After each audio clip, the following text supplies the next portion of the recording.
More alchemy. Making gold is fun. Trying different colors this time, so color along with me.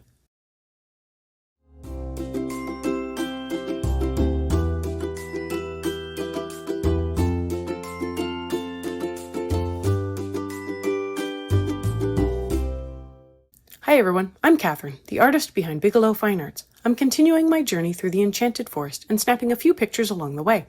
I am going to have this framed in a nice red lacquer frame so it will look nice on display. Come join me on my journey through the Enchanted Forest to discover the mystery that awaits in the castle at the center. I'll be starting something fun in the next video, so if you haven't hit that subscribe button, make sure to do so you will get the notification. I'm working on the final little details today to finish this owl off. For this little lacy section around the frame, I wanted to make it light and might have gone a little too light. But I began with ivory for a base layer, then came in with the cream to add in a bit of yellow to it and to also darken it up just a touch. I think it could have gone much darker with it and still been fine, as the cream does stand out as a little too bright. I fill in the openings with the sepia to make them look a little darker, like they are indentations.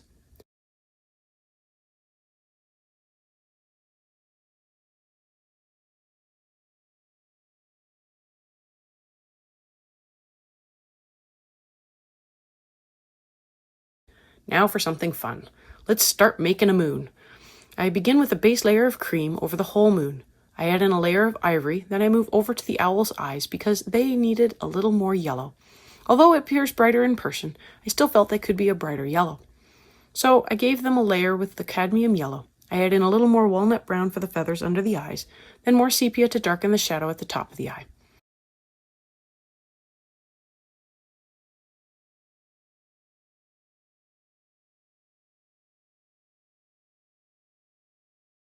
Back to the moon.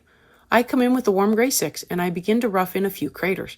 I'm not looking at a reference for this, and it doesn't have to be perfect, but any crater towards the middle of the moon will be more circular, while those closer to the sides will be more oval in shape.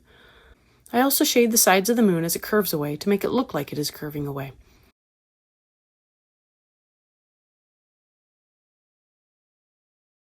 With the warm gray 2, I refine the craters and the shadows so I am not making them too dark. I probably could go a little darker though.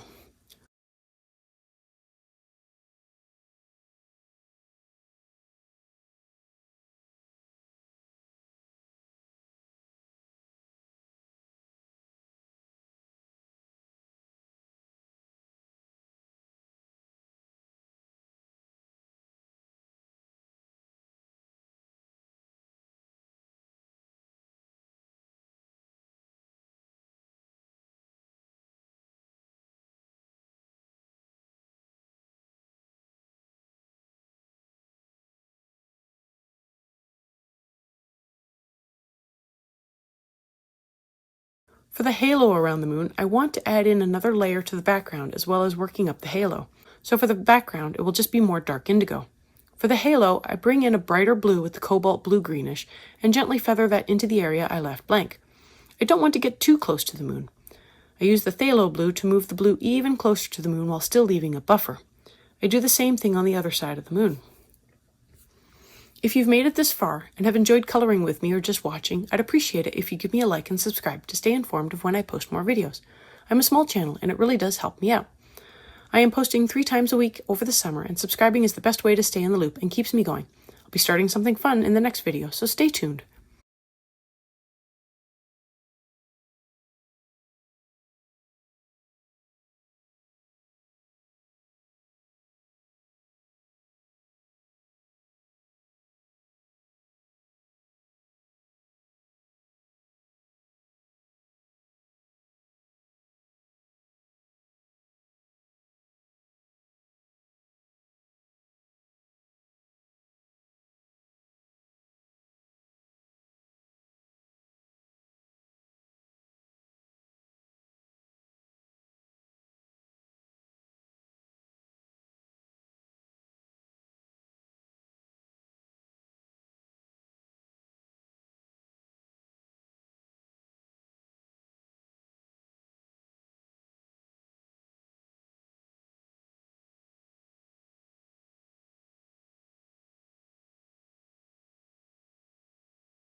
Time for more alchemy. I decided I wanted to have the outer border be gold as I thought it would work well with the dark red. So I began with a base layer of cream over the entire frame. This will be my highlight color, but I am putting it everywhere. It is easier and starts the process of filling in the tooth of the paper.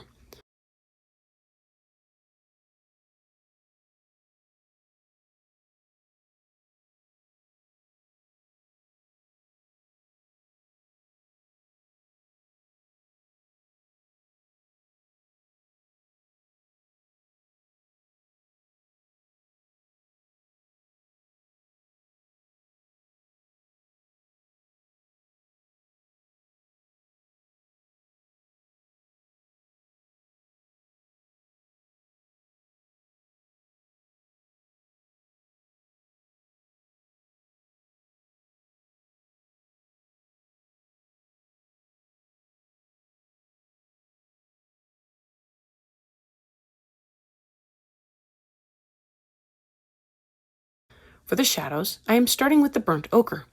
This isn't the darkest color I will use, but I am starting here so I have a good middle ground to build from.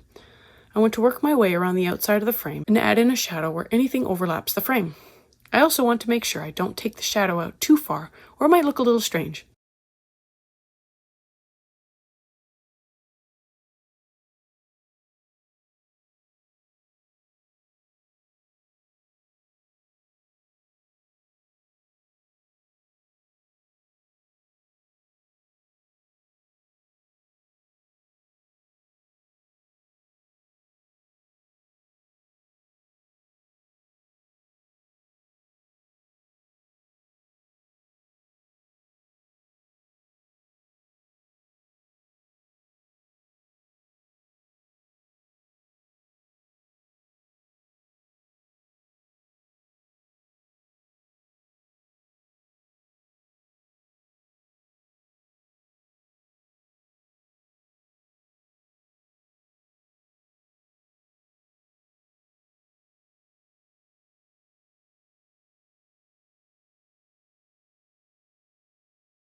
My next color is the light yellow ochre, and I want to blend into the shadow a little and pull the color just a little further out.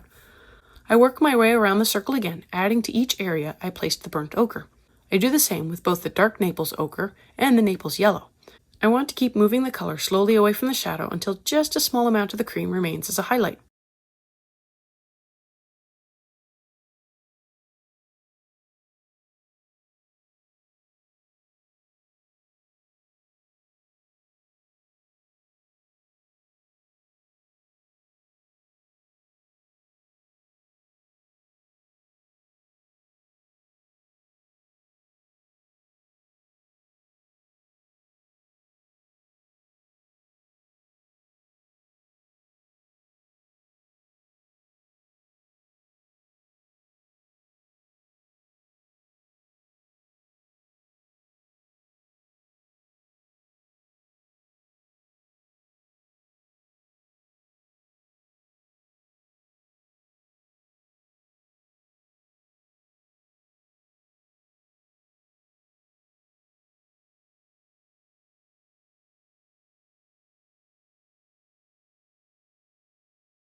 I use the cadmium yellow as my last color, being careful to still try to keep a little of the cream visible.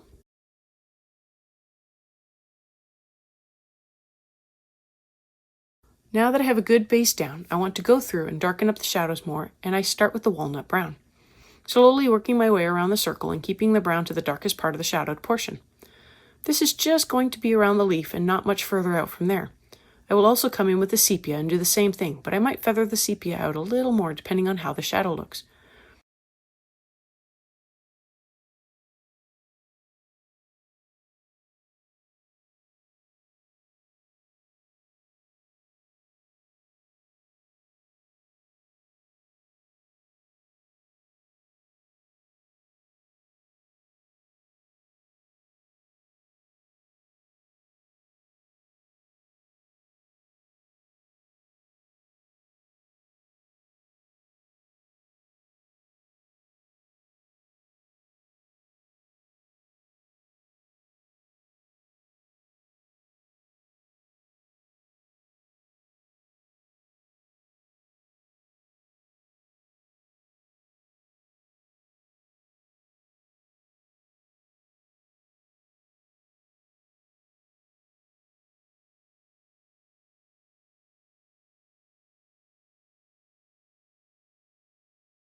Now I want to go through with all the colors again, starting with the burnt ochre, to add in another layer and to better blend things together. I will overlap the burnt ochre into the walnut brown and sepia.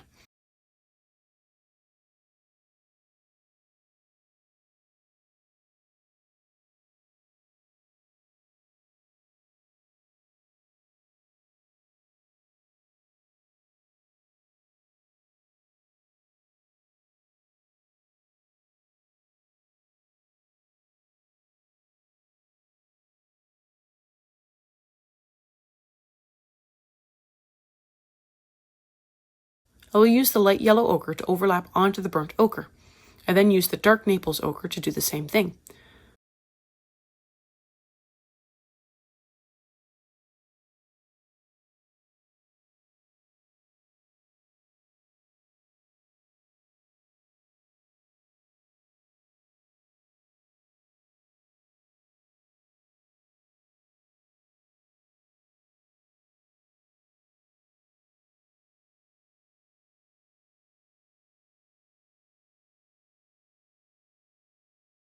Now I want to touch the shadows again, but with the black. I am mostly keeping it to within the more densely packed areas of leaves and vines, and not at the edges where the frame might receive more light.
That will cover the orange ring on the frame. I wish the ring had been wider so it would be more visible. I decided to actually continue the moon so it appears out of the frame for a little detail. For that, I will be working it up around the same way I did the first part of the moon, beginning with a layer of the cream over the rest of the moon.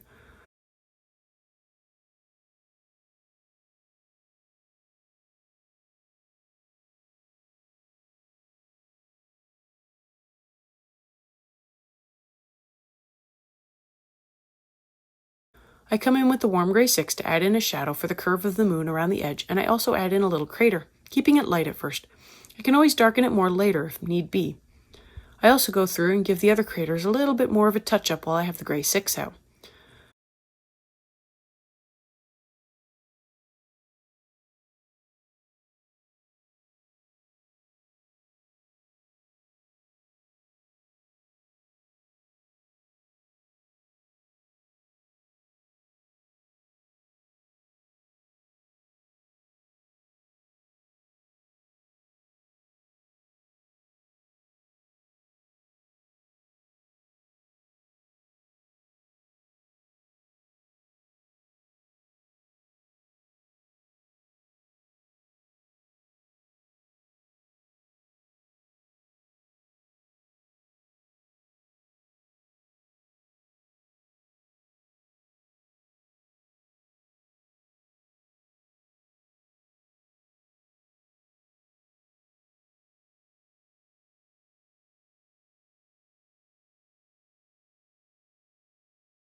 I used the warm gray 3 to finish off the curve of the shadow, feathering the shadow out and adding in a layer over the gray 6, as well as to blend it and fill in the paper more.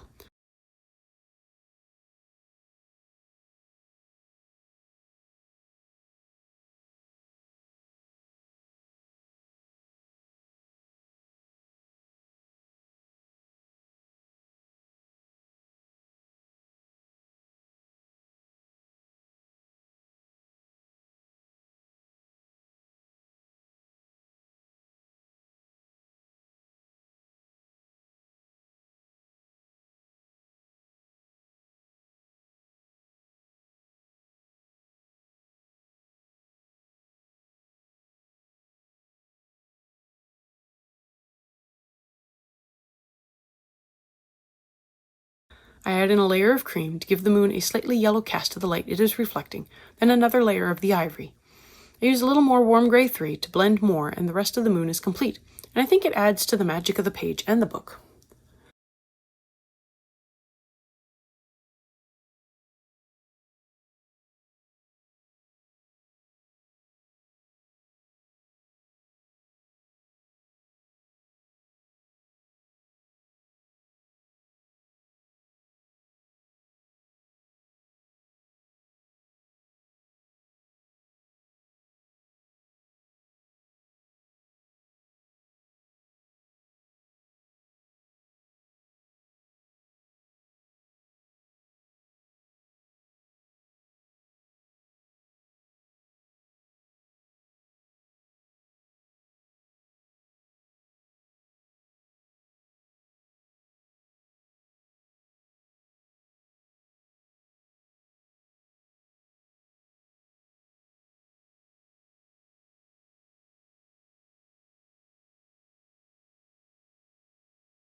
I come in with black to touch up the talons on the owl as well as the beak and a few other little spots, then the bistre for another layer on the branch, and this is complete.